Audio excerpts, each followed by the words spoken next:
Mary Antoinette का जन्म 2 नवंबर 1755 को ऑस्ट्रिया के वियना में हुआ था।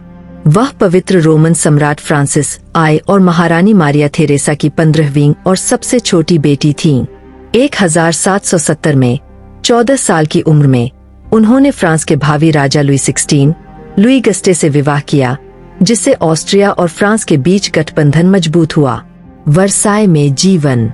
फ्रांस की डॉफिन के रूप में मैरी एंटोनेट को शुरू में वर्साय में औपचारिक और अक्सर तुच्छ दरबारी जीवन के अनुकूल होने में संघर्ष करना पड़ा।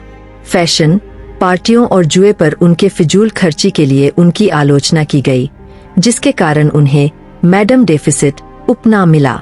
उत्तराधिकारी बनाने के प्रयासों के बावजूद लुई 16 से उनका विवाह शुरू में अधूरा रह गया, जिससे उनकी प्रतिष्ठा और भी खराब हो गई।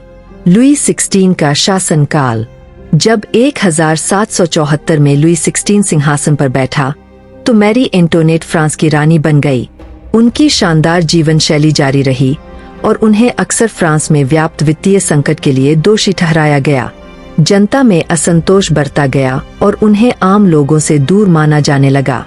उनका कुख्यात कथन "उन्हें केक खाने दो", हालांकि संभवतः अपोक्रिफल था, गरीबों की दुर्दशा के प्रति उनकी कथित उदासीनता का प्रतीक था। फ्रांसीसी क्रांति। 1789 तक फ्रांस उथल-पुथल में था और फ्रांसीसी क्रांति शुरू हुई। शाही परिवार को वर्साय से पेरिस के ट्यूलरी पैलेस में जाने के लिए मजबूर होना पड़ा। 1791 में उन्होंने ऑस्ट्रिया भागने का प्रयास किया, लेकिन उन्हें पकड़ लिया गया और वापस पेरिस लाया गया। 1792 में राजशाही को समाप्त कर दिया गया और शाही परिवार को कैद कर लिया गया। परीक्षण और निष्पादन। 1793 में राजा लुई 16वें को गिलोटिन द्वारा मार दिया गया। मैरी एंटोनेट को भी इसी तरह के भाग्य का सामना करना पड़ा।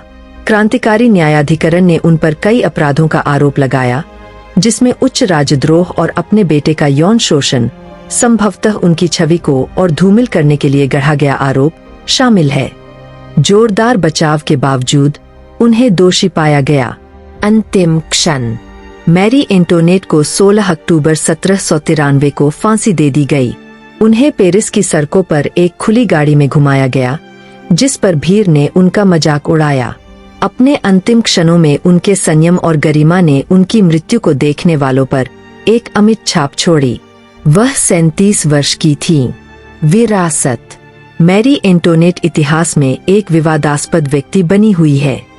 कुछ लोग उन्हें राजशाही की ज्यादतियों के प्रतीक के रूप में देखते हैं, जिसके कारण फ्रांसीसी क्रांति हुई, जबकि अन्य उन्हें परिस्थितियों और राजनीतिक चालों का शिकार मानते हैं।